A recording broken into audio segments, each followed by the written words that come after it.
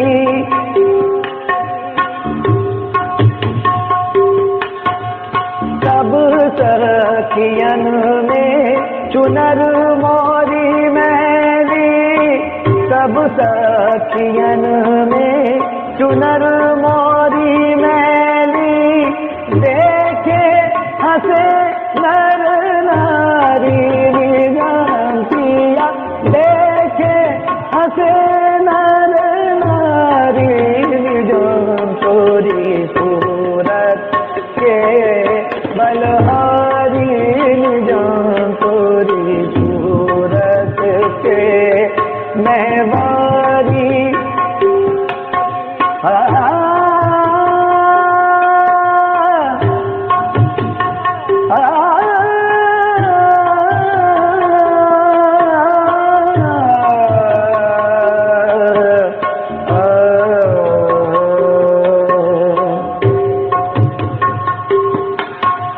اب کے بہار چنر موری رنگ دے اب کے بہار چنر موری رنگ دے رکھ لے لاج ہماری نظام کیا رکھ لے لاج ہماری نظام تھوڑی صورت کے مہواری نظام تھوڑی صورت کے مہواری نظام تھوڑی صورت کے بلہاری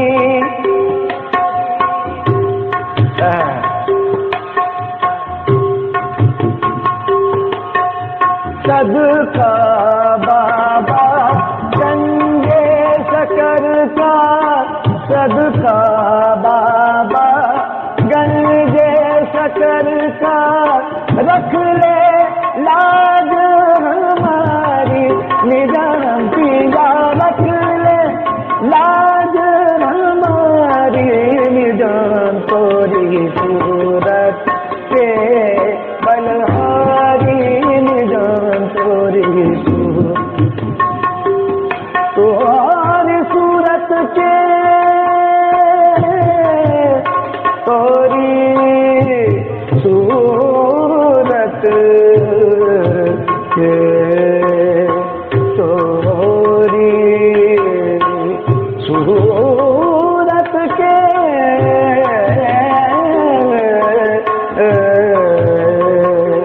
تھوڑی صورت کے بلہاری نظام تھوڑی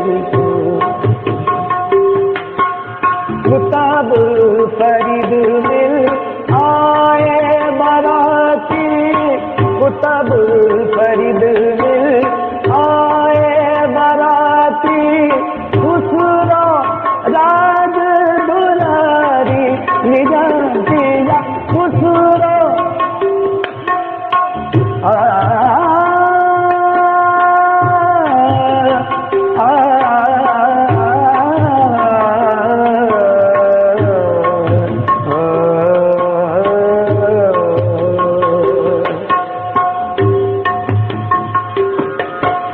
کتاب فرید مل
بسم اللہ الرحمن الرحیم۔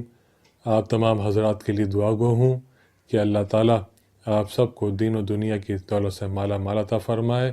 اللہ تعالیٰ آپ سب کو وقت خوش راحت دل آب دیدہ عطا فرمائے۔ تمام خواجگان چشت اہل بہشت کا صدقے میں یا اللہ خواجہ نظام الدین اور رحمۃ اللہ علیہ کے صدقے میں، ہمارے پیر و مرشد حضرت خواجہ سید حسن ثانی نظامی رحمۃ اللہ علیہ کے صدقے میں یا اللہ ہم سب کو صحت و سلامتی عطا فرما۔ تمام زمینی و آسمانی آفت و بلیا سے ہم سب کی حفاظت عطا فرما، اور یا اللہ ہمیں سے جو لوگ بیمار ہیں ان کو صحت و سلامتی عطا فرما، اور یا اللہ جو لوگ صحت مند ہیں یا ان کی تمام بیماریوں سے، خصوصی طور پہ جو آج کل یہ بیماریاں چل رہی ہیں کورونا کی، یا اللہ ہم سب کی اس سے حفاظت عطا فرما، اور جو اس مرض میں مبتلا ہیں اللہ ان کو جلدی صحت یاب فرما، اور یا اللہ ہمارے گھر کے بزرگوں کو سلامت رکھ، یا اللہ ہمارے گھر کے جوانوں کو سلامت رکھ، یا اللہ ہمارے گھر کے بچوں کو سلامت رکھ، یا اللہ ہم سب کو شریعت پہ، حضور نبی کریم صلی اللہ علیہ وسلم کی شریعت پہ چلنے کی توفیق عطا فرما، اور خوش دعا ہے یا اللہ ہم سب کی عاقبت بخیر عطا فرما، یا اللہ ہم سب کی عاقبت بخیر عطا فرما، یا اللہ ہم سب کی عاقبت بخیر عطا فرما۔ یا اللہ تیرے اوپر ہم سب کی پریشانیاں روشن ہیں، یا اللہ جس کی جو پریشانی ہے اپنے حبیب کے صدقے میں اپنے فضل و کرم سے سب کی جائز دعاؤں کو قبول فرما، اور سب کو صحت و سلامتی عطا فرما، اور یا اللہ جو ہم میں سے جو لوگ پردہ فرما چکے ہیں ان کا انتقال ہو گیا ہے، یا اللہ ان کو بھی جنت الفردوس میں اعلیٰ مقام عطا فرما، خواجگان کا قرب عطا فرما، آمین۔ وصلی اللہ تعالیٰ علی خیر خلقہ محمد وآلہ وصحبہ اجمعین برحمتک یا ارحم الراحمین۔ یا دائم الفضل والبریہ، یا باسط یدین وعطیہ، و صاحب المواہب السنیہ، یا دافع البلاء والبلیہ، صلی اللہ محمد وعلی آلہ البردۃ النقیہ، واغفر لنا بالعشاء والعشیہ، ربنا توفنا مسلمین والحقنا بالصالحین، وصلی علی جمیع الانبیاء والمرسلین وعلی ملائکۃ المقربین، وسلم تسلیما کثیرا کثیرا برحمتک یا ارحم الراحمین، بحق لا الہ الا اللہ محمد رسول اللہ صلی اللہ علیہ وسلم۔